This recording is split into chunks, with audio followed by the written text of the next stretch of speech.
9:15 a.m. Today's date, 4/20 of 2013. What do we have? We have a daily chart of Netflix. Back in the January quarter, Netflix had a super gap and it kept running and it made all-time highs. The high over here from that run, and here is the calendar date. The calendar date at that time was 2/20 of 2013, and we had a reversal and a little bit of pullback. That resistance level from that last quarterly earnings has been the wall of resistance up here. And then we pulled back like it should. So all eyes are going to be on this bellwether on Monday. What I can tell you is that, like Google, they sold Google going into the earnings. So when we open up on Monday morning, we're going to see where Netflix pulls back to. The last lows that we had in the cycle was right here on 4.8. That particular low was 159, and we went from 159 straight up here to the high on this daily run, bull run, to 182.35 right here. So here, let's pull that up for the MMT to see. This is where those lows were, and we went straight up, and it became a short sell. It wasn't a blowout, and they pulled it back here to a major support level right now on a daily chart. Just remember that the volatility is going to be big in this name. Lots and lots of people are short NFLX. They got killed last time. If they come in and deliver the quarter, we're going to see gaps right back here to this area. Let's go to the top. This is the gap from the earnings last quarter. This was your top. And like I said, that top right there was 197.62. We're going to be looking to see what their growth is as far as new subscribers. What is the key number for us? 5 million net subscribers. We want to see that that number is rising. The people that are short Netflix going into the quarter, you better be extremely careful. We bought some calls on Netflix on Friday, $200 calls for May regular monthly expiration, up and out of the money. We can clearly see that on the daily that we got back above the 20-day, that's the red line, simple moving average, and the 10-day, the blue line, and then that's the wall of resistance in here.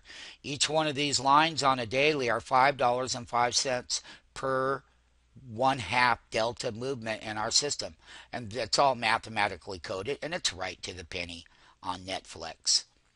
So should we get any gap down from the earnings, we are going to be buyers.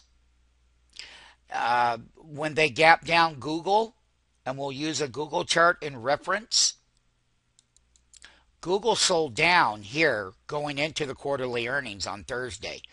We were extremely overbought way up here at it was 844. So 844 down to this low. What I'm telling my MMTs and my trader network is that earnings are very manipulative, as they are. So what did they do? They sold Google down going into the earnings report. The report, we covered it clearly. It's on the site. I'm not going to go over that. I didn't think the report was all that great, but I didn't think it was all that bad for a lower growth environment.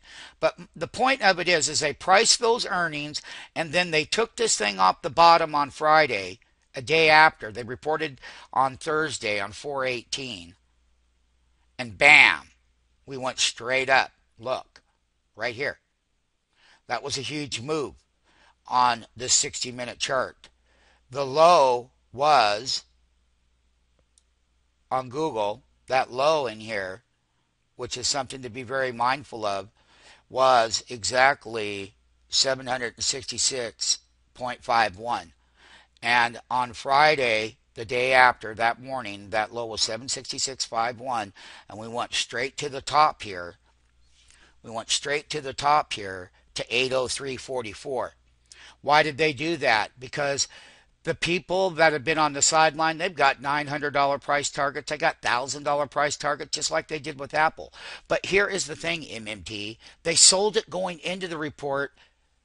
So if anything bad was going to happen, it was already priced in. And that's how you get these big bull moves off the bottom.